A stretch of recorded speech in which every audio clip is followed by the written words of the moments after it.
Well, in terms of our lives here, and in terms of the Buddhist perspective on conflict, one of the things that you realize, or we recognize that is the case early on, is just the idea, even though it's useful and beneficial, important to have the idea of peace between countries, peace between nations, peace between families, peace between individuals, that just the idea on its own is not enough.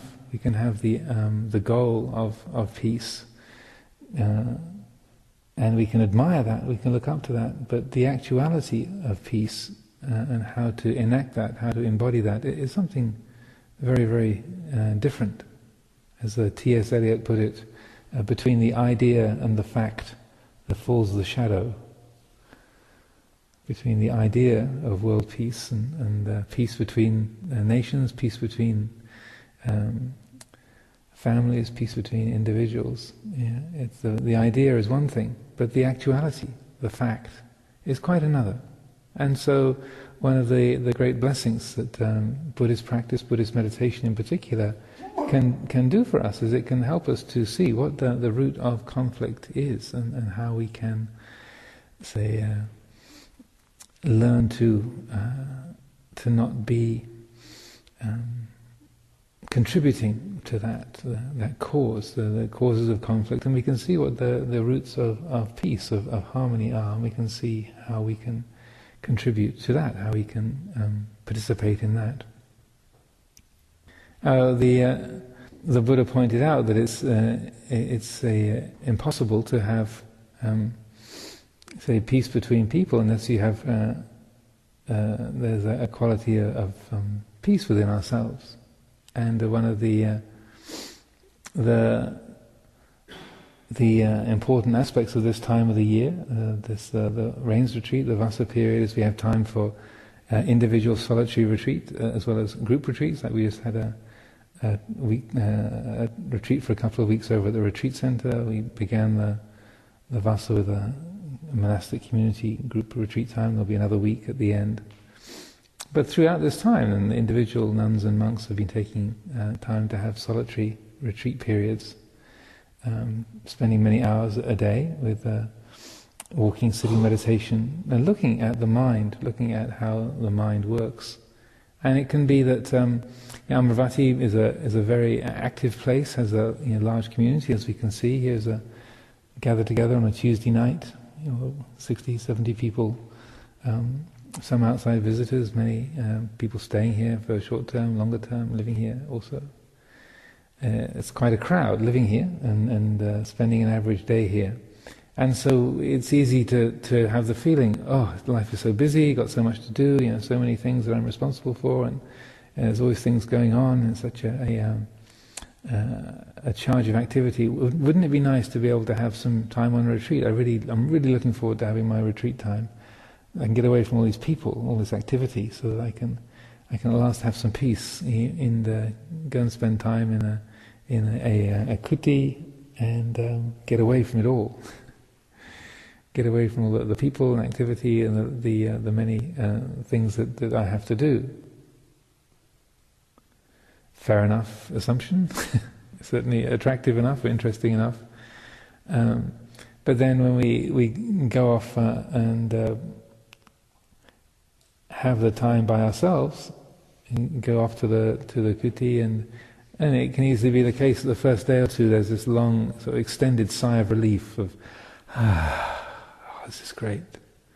No meetings to have to go to, no one to have to fit in with.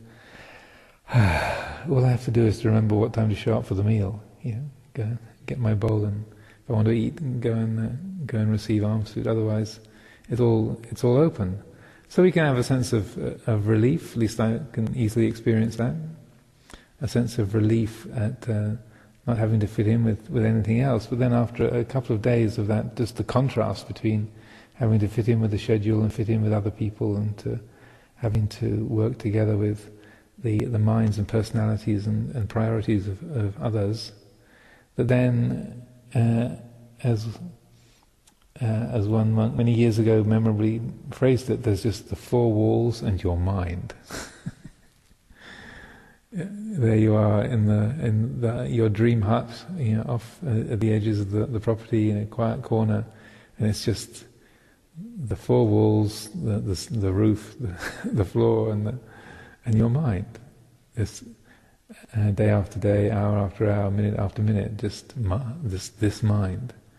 And so we begin to see how it can be intriguing. How then after a few days of being on solo retreat, you start to really look forward to finding some excuse to go and just cross paths with somebody else. You for the big excitement of walking around the field, because you something might happen. You might meet somebody, or you'll see a squirrel, or you go and have a shower. That'll be exciting. Oh, head shaving, whoopee! The big event of the day, doing your laundry. Just some special interesting thing that someone that's got a real good excuse for me to do, and just the agitated mind, hankering for some kind of activity. And as Ajahn Chah put it, speaking about this whole dynamic that is so commonly experienced, he said, when you're with other people, you want to be alone. And then when you're alone, you miss your friends. But peace doesn't come from being with others or from being alone. Peace comes from right understanding, from samadhi. That's where real peace comes, because we can sense that I'm not experiencing peace because there's so much to do. I have to be in the kitchen. I have to go work to paint all these buildings. How many acres of wall do we have to paint in this place? How many windows are there? How many acres of grass have to be cut? All these people, all these things, and then if only I could have some peace. And then there's the opportunity for peace, and then there's the mind with all of its memories and its plans and its appetites, its urgencies, its desire for activity, or its desire to switch off and to not feel, not be. And we can blame our mind, blame our conditioning, blame our own spiritual weaknesses for causing a lack of peacefulness. Or we can blame other people, we can blame the environment, blame the monastery for our lack of peacefulness, just as we can blame the government, or we can blame the family. If only I wasn't in this family with these difficult people, if only I wasn't working in this place with these difficult, troublesome people, if only I was in another country, if only. And certainly, obviously, there are degrees of conflict that are relative. People are getting shot in the streets and having rocket-propelled grenades fired through the windows of your house, and your family being blown to pieces. That's conflict and stress and pain on a whole different scale than just grumbling about the people that work in the office with you, or an ongoing, say, territorial war with your siblings over family properties. And so I certainly acknowledge there's there's differences of scale. No problem. Life is not under our control. So whether it's conflict with your own jitta and your embarrassment about not having switched your cell phone off, or conflict with your neighbouring country, and still, even though there is genuine differences of scale, there's differences of intensity of feeling, but still, in that very simple nugget of insight that Ajahn Chah expressed. Peace doesn't. When you're with people, you want to be alone. When you're alone, you want to be with your friends. But peace doesn't come from being with others or being alone. Peace comes from right understanding. So that peace in the heart is not dependent on circumstance. It's not dependent on whether there's a lot of noise or whether there's quietude. It's not dependent on whether there's stress in the living situation or whether there is tranquility. Yeah? Even to some extent, even in a war zone, even when there is gunfire in the streets and people being injured and lives being torn apart, it's still up to us, remarkably so, whether we make a problem out of it or not. And this is something that is a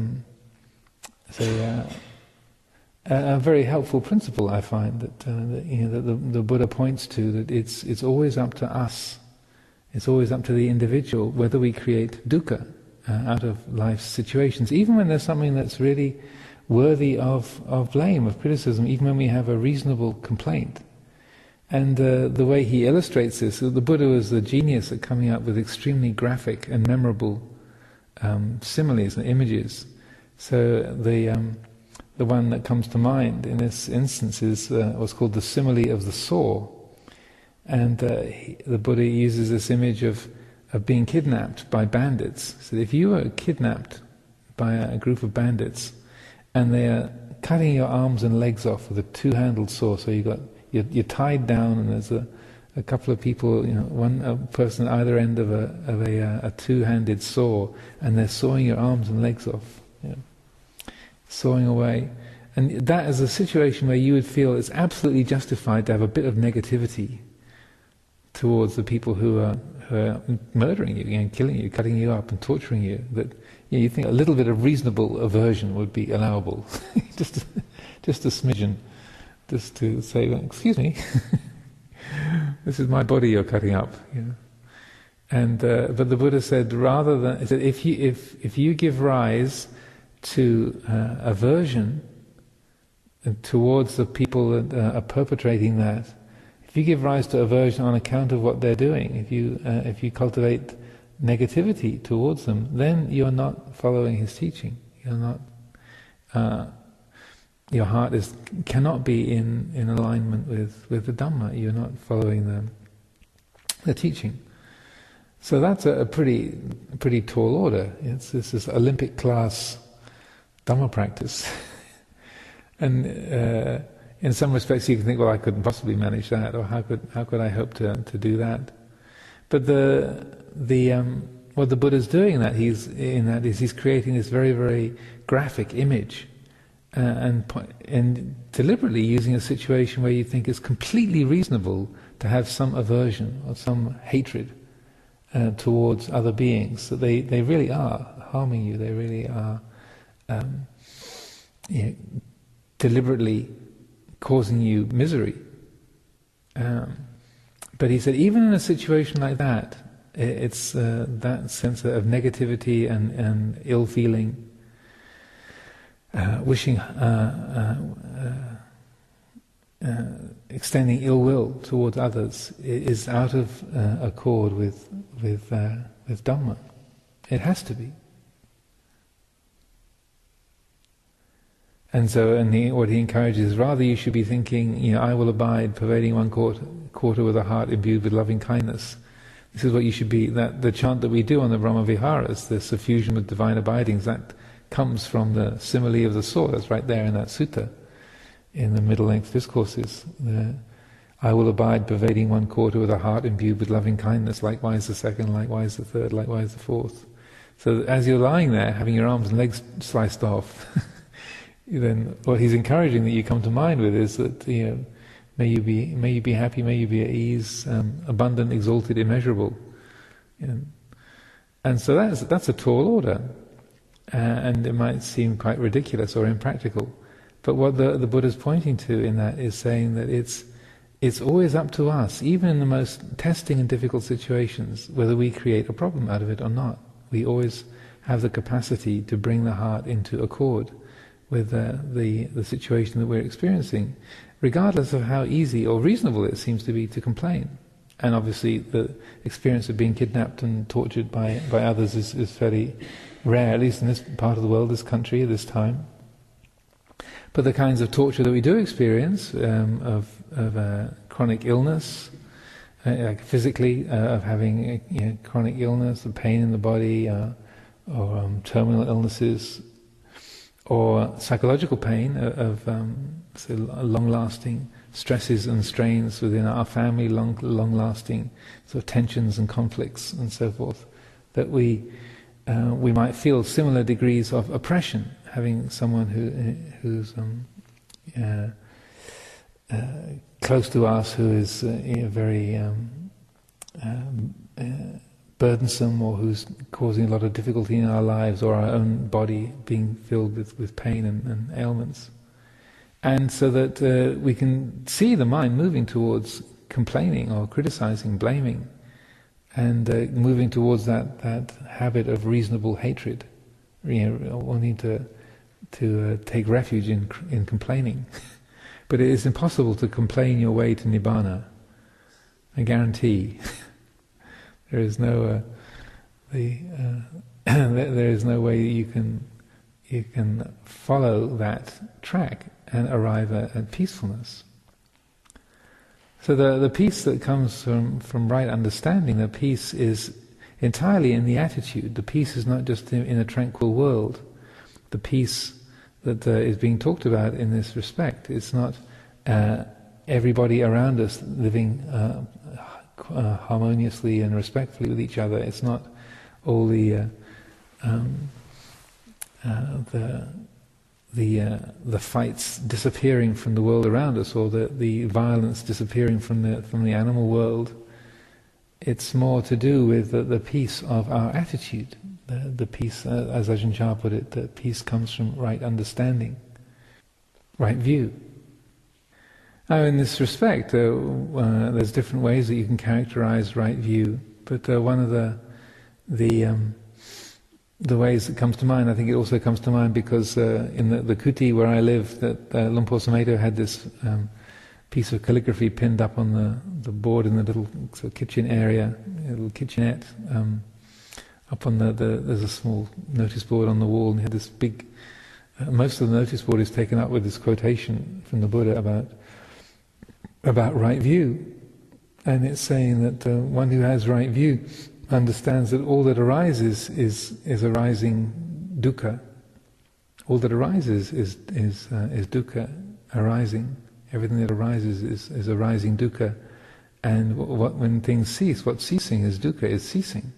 That if it's a thing coming into being, then there is dukkha, there's dissatisfaction that comes with that. But when a thing ceases, then what is ceasing is dukkha. Dukkha is ceasing. There's just arising dukkha and ceasing dukkha, and that encompasses the whole universe of experience. Every experience that we have, whether it's an external object, whether it's a work project that we have, whether it's an encounter with another person, whether it's a thought in our mind, whether it's a feeling in the body or a mood, that if it arises, if it takes shape, if it's something that is known, then it's in its very thingness there is dukkha, and then when it ceases, then there is dukkha ceasing in that. And this is one way that the Buddha characterized right view. What arises is just arising dukkha. What ceases is just ceasing dukkha. This is an unusual way of categorizing the world, because we tend to think of the world in terms of good and bad and right and wrong and inside and outside, beautiful, ugly, coarse and fine, pure and impure. But what the Buddha is doing with this is just saying that if we understand the way that the mind works, we can see that if there's a thing coming into being, if there's the mind holding some event as a thing, then right there in that thingness, right there in that compounding and compoundedness of that experience, there is dukkha, there is the quality of dissatisfaction, there is a quality of incompleteness and imperfection, just in its very compoundedness. Like one of the most frequently recited passages in this respect, sabbe sankhara dukkha, all compounded things are unsatisfactory. Sabbe sankhara dukkha. all compounded things are unsatisfactory, and they're unsatisfactory because they're compounded, which means they've come together, therefore they'll fall apart. Therefore, they cannot, even if they're pleasant when they're here, they cannot last forever. And so, even if they're utterly pleasant in their manifestation, then the dukkha of them is that they can't please us permanently. They can't sustain that quality. They can't cause the experience of satisfaction to last forever. They are bound to disappoint. They're bound to leave a sense of incompleteness and sadness in their wake. During this 2-week retreat, I guess this had the subject of dukkha and anicca, dukkha, anatta, unsatisfactoriness and impermanence, unsatisfactoriness, and not self had come up as the 3 characteristics of existence. And there's one dear person on the retreat, when we had started the group interviews, he wanted to contend that Bach's concertos were not unsatisfactory. That there were certain pieces of Bach that were actually entirely perfect and completely satisfactory conditions in nature. So I said, well, so you're meaning to say that there are these few compounded things that are sort of outside the laws that the Buddha describes? Yes, that's correct. The Bach's concertos they're in a different category, Bhante. I said, well, yes, it might be the case that while you're listening to them, they are utterly perfect and to your ear. But if you were a blackbird, or if you were an insect, you wouldn't necessarily hear those sounds as beautiful music. They might be actually just uninteresting or discordant or unpleasant to you. And he said, but I'm not a blackbird, I'm not a worm.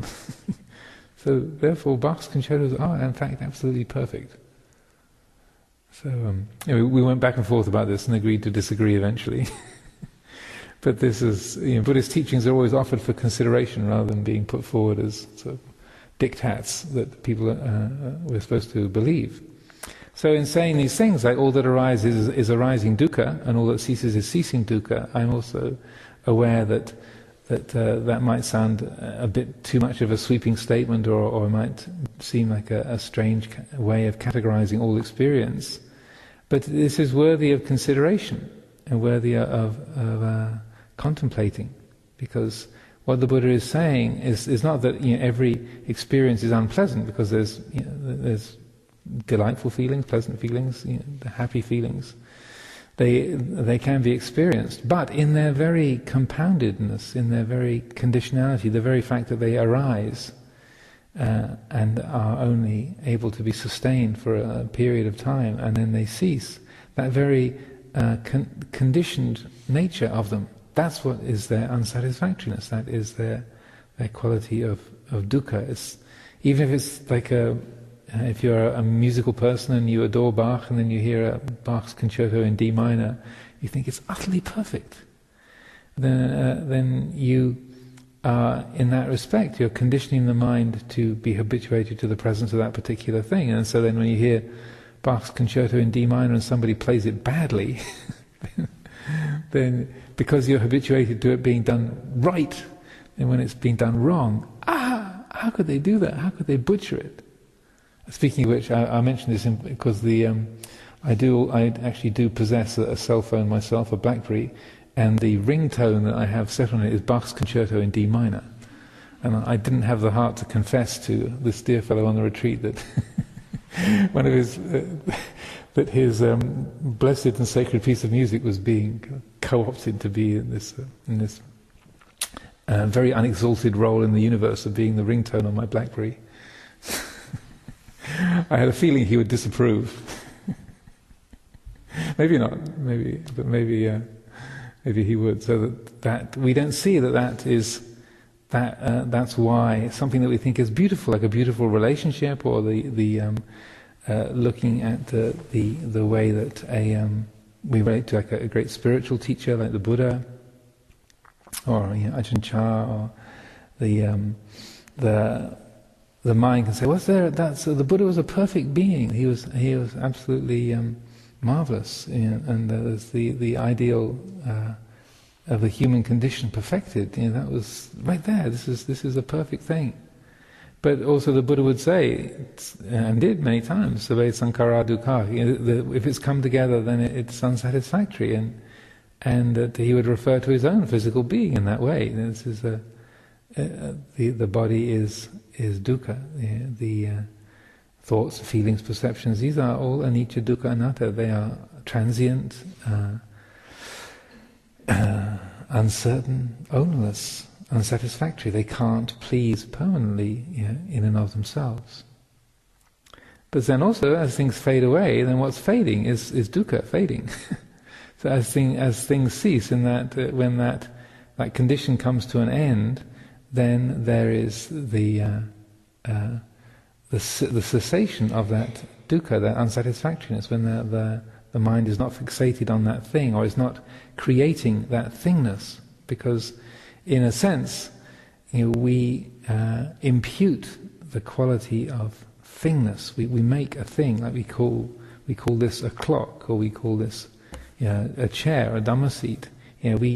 We create that chairness from our own perceptions. This was an oak tree, or a collection of oak trees a number of years ago, and then the oak tree got cut down and sliced up into planks, and then somebody commissioned this Dhamma seat to be made, and then the bits of oak tree that had started out as acorn and soil and sunlight and rain, and then they got reconfigured and turned into Amaravati Dhamma seat. And then, in due course, so now there is chairing. There is now chairing going on. So that we call it a chair as a sort of solid, permanent thing, but it's more accurate to say, well, there is chairing going on at the moment. This particular patch of the universe is chairing, and then sooner or later it will fall apart. The elements will separate, and its chairness will disappear. It's like the example the Buddha used was like a chariot. If you look at this and you say it's a chariot, and you say, well, where's the essential chariotness there? If you take off the wheels, if you take off take out the axle, if you take off the surround, you remove the platform, you take all the parts, the bits away from each other. Where's the essential chariotness? You just have a collection of bits of wood and metal and wire and leather. There's no essential chariot. But when they put them together, you make that designation. You designate it chariot, or you designate it Dhamma seat, or you designate it person. And that very designation, when we take that to be a solid reality, right there, that's the dukkha, is that when we create thingness, when we make that into a solid, even though it's we don't spell it out so categorically to ourselves. This is what we do unconsciously. We say, oh, well, that's a chair, that's a person, it's a Dhamma hall, that's Amaravati, that's me, that's you. Because we are very accustomed to these patterns of speech. But if we're seeing with the eye of Dhamma, if we're seeing with right view, if there's a clear seeing, then what we'll recognize is that in that very imputing of substance, of reality to that thing, to that set of experiences, right there is dukkha. And as soon as that designation is not given, or is not seen as being solid, as soon as we recognize, oh yeah, there's just personing, there's templing, there's chairing, there are these events or patterns of experience going on. We realize that the word is more verbs and adverbs rather than nouns and pronouns. That then there's a lightness in the heart, there's an attunement of the heart to the reality of it. We see that that's just a conventional way of describing it. And we see that when that thingness is not there, when we don't create that solidity, that rigid perceptions of self and other, of a thing existing in time, then there's a lightness, a spaciousness in the heart. So when we, as the Buddha puts it, in that very simple little synopsis, when what ceases is merely dukkha ceasing. when we use that all-encompassing vision, then that really changes the way that we look at our moods, we look at our feelings of elation, inspiration and happiness. If the mind is peaceful and bright and full of kindness, I think, oh, this is really great, my practice is going really well, what a lovely day. And we're grasping that, we're calling that mine, we giving that mood a substance, and so then we become elated by that particular feeling, and not realizing, oh, that this is an arisen state, therefore it's dukkha. And so when that arisen state changes, or when it's that wonderful experience that you had during the retreat, that kind of glorious, beautiful, clear, pure mind state, that when at last you understood everything and your heart was really at peace, then that's a wonderful day 5, day 6 experience. Then if we get elated over that and get intoxicated, we take it as a real thing, then the dukkha that's there is that when we get to the next meditation period, we can't get back to it, then we feel an experience of loss, or that something comes along and interrupts it. There's a lorry comes and parks outside your window to make some deliveries, or they decide to mow the grass just outside your kuti that day. Then that beautiful blissful feeling, that wonderful transcendent knowledge, then because some good person is coming along on the mower, Richard or James is tootling past with the mowing machine, then you want to murder them. And these homicidal feelings can arise. How can they ruin my samadhi? It's just on the brink of full realization, and now they're mowing the bloody grass. And don't they realize they're ruining my practice? In exactly this way, there's a famous, within the forest monastery circles, a famous declaration by Ajahn Mahabua about how when he was a young monk and he was training with Ajahn Mun, he'd spent a lot of time by himself and had managed to develop some very, very deep states of absorption, was extremely concentrated and had these brilliant and bright, wonderfully blissful, spacious states of mind. And he went back after being away and practicing by himself for a few months and really being quite pleased with how his practice was sort of progressing, quote unquote. He went back to Ajahn Mun, and so Ajahn Mun asked him the usual fateful question, so how's the practice going? He said, well, actually, things are pretty good, really. I've been able to sit, the mind goes right into arupa jhana, and I can sit there for hours and hours, days at a time, really, quite happily absorbed, blissfully imbued with these wonderfully bright, wholesome, clear states, so that I'm actually quite pleased with how the meditation's going, and expecting, as he said, that Ajahn Mun was going to say, "Oh, well done, Mahabua. This is good stuff. You well done, lad. You're heading in the right direction. Just keep going. I'm pleased." Congratulating him, praising him. That's what he was expecting. But instead, Ajahn Mun just said, "Well, that won't really do you very much good. It'd be far better if you just don't let the mind get so absorbed, and just establish just simple access concentration, neighborhood concentration, just enough mindfulness to watch the rising and passing away of the 5 aggregates, the 5 khandhas, and any more absorption than that is kind of a waste of time, really. It's just you're just kind of fooling around and mucking about. It's not going to do you any good at all, really."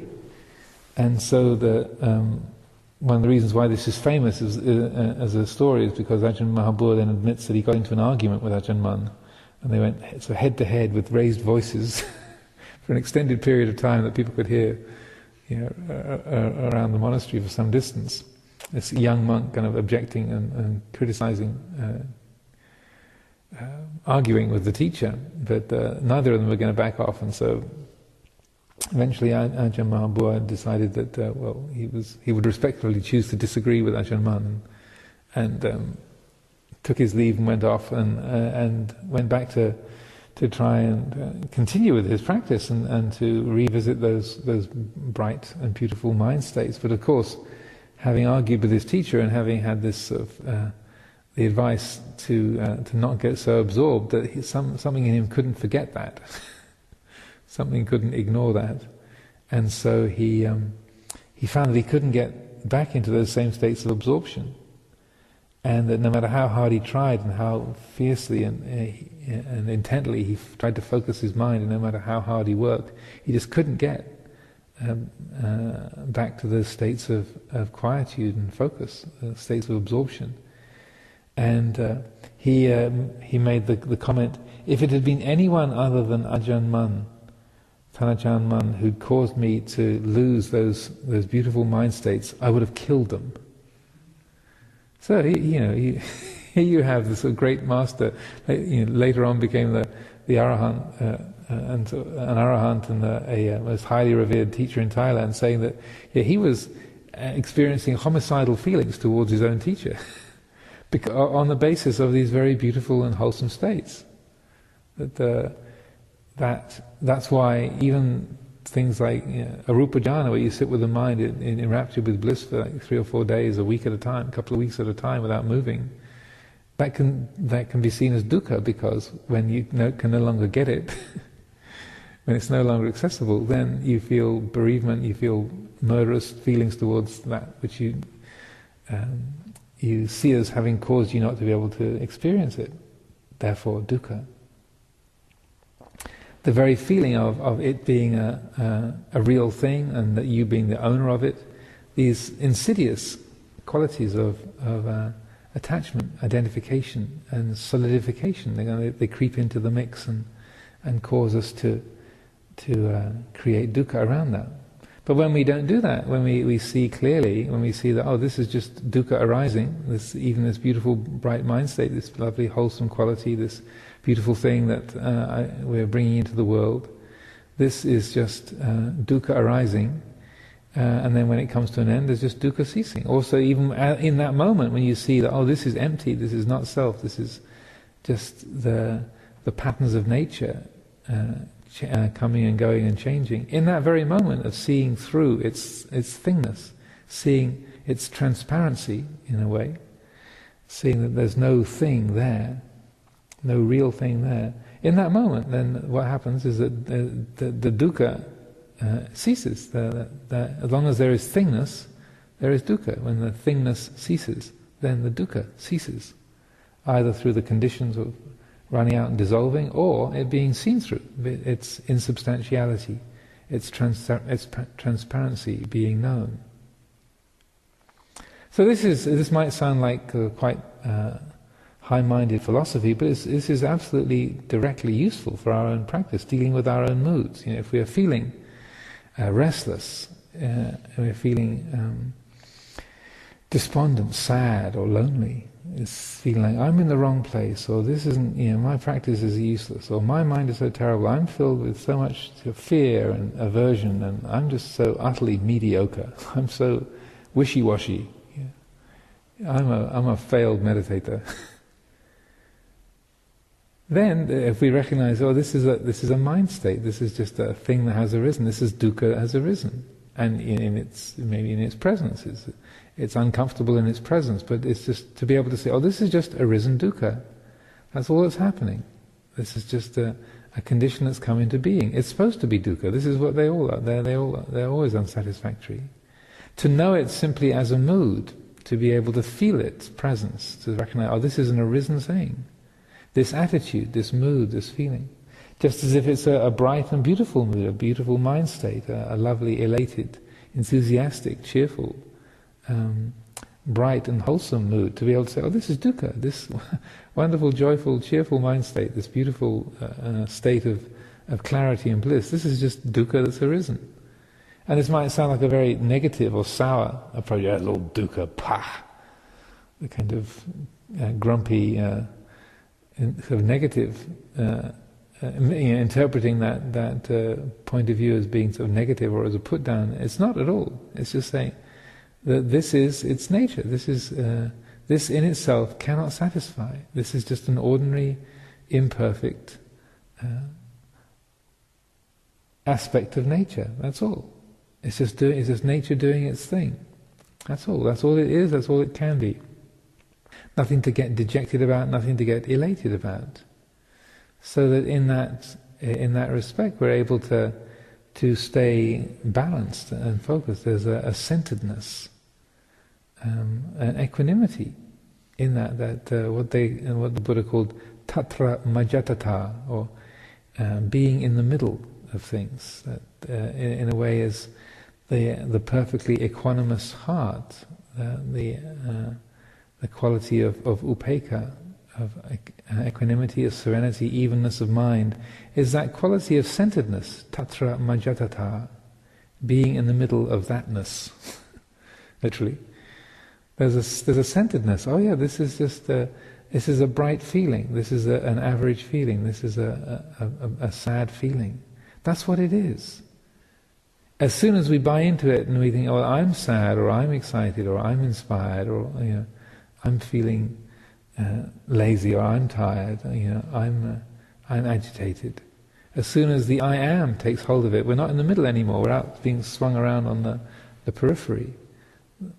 There's an aspect of being sort of caught, the heart caught and entangled in those states. But the more that it's able to be recognized, oh, this is simply an arisen state. That's what it is. This is an arisen thing. It's not an absolute fact. It's not an absolute reality. This is just a mood that has arisen. This feeling of sadness, or this feeling of loneliness, or this feeling of excitement, or indignation, this feeling of jealousy, or fear. It's an arisen thing. It's not an accurate picture of the universe, or an accurate description of the ultimate reality of things. It's just a feeling. It's just a mood. It's just a texture. That's all it can be. How could it be more than that? If it's an arisen thing, it's anicca, dukkha, anatta. It inexorably, inevitably, inescapably follows those laws. Those are the characteristics of all things. And in seeing that, then there's that quality of centeredness, that quality of being in the middle is established as a genuine and fundamental equanimity in relationship to that. And along with those characteristics of anicca, dukkha, anatta, of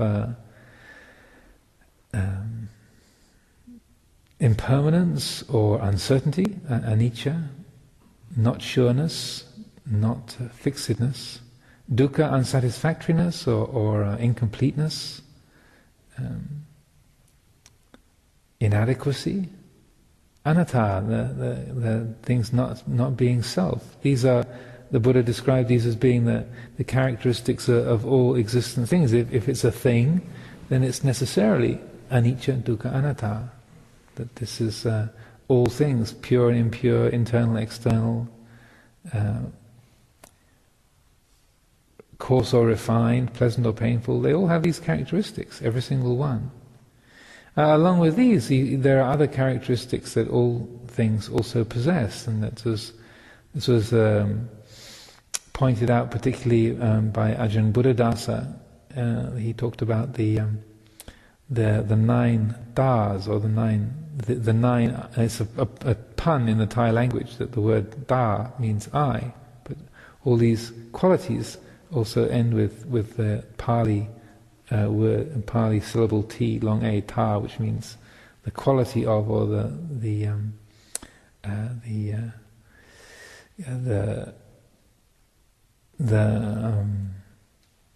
presence of that attribute.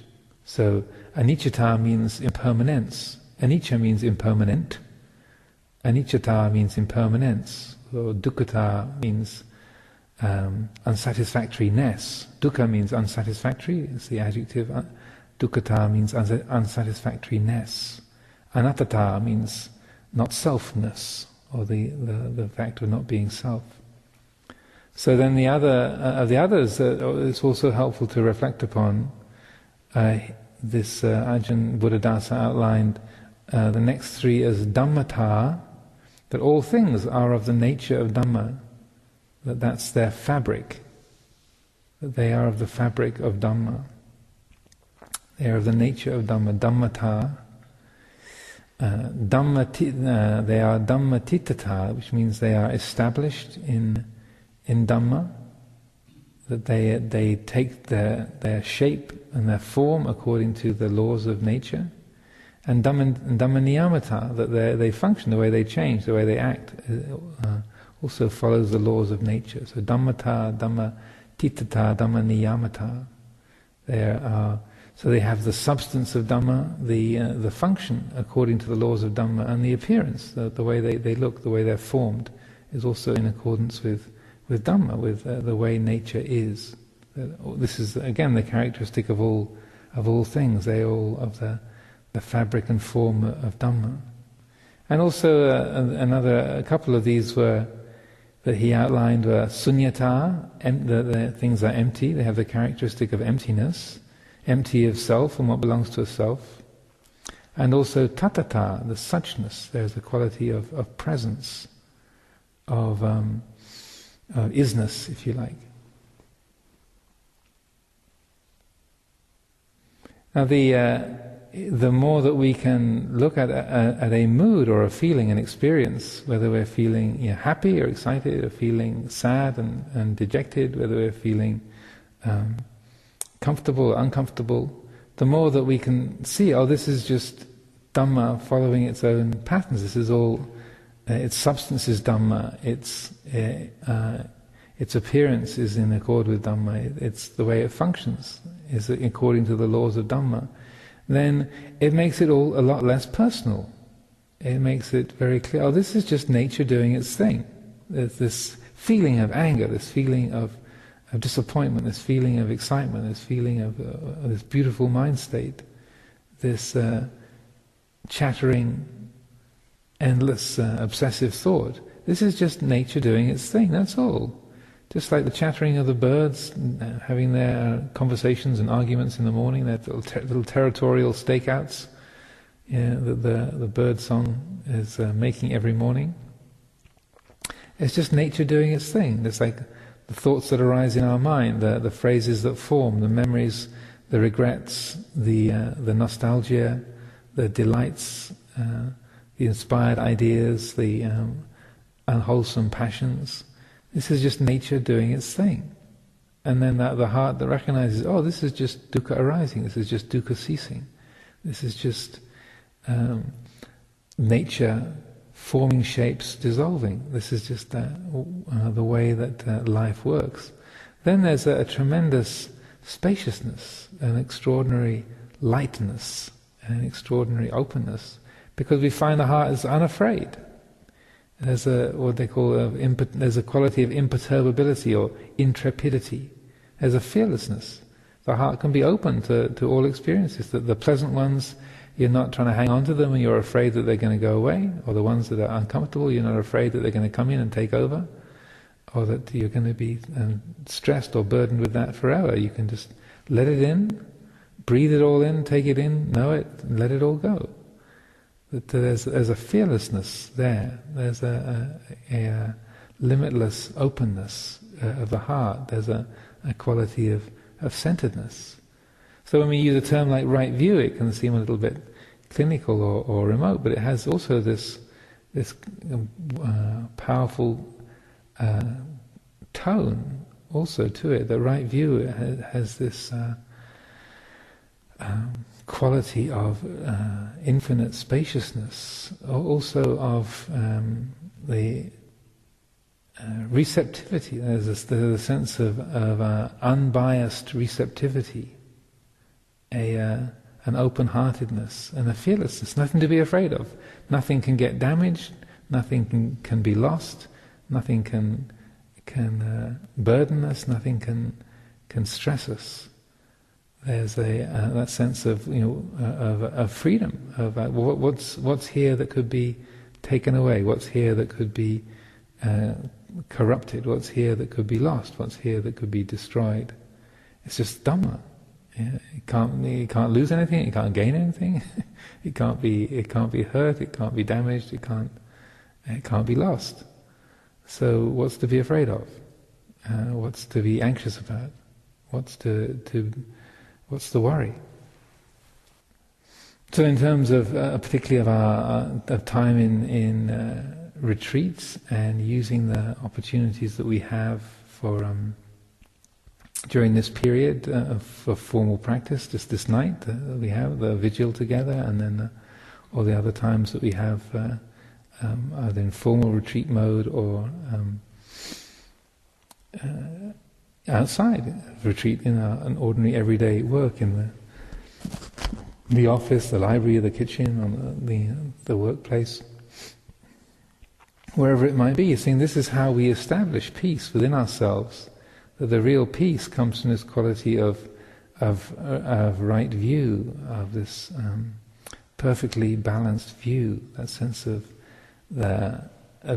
being at the center of things, being in the middle of everything, that centeredness of view and openness of view.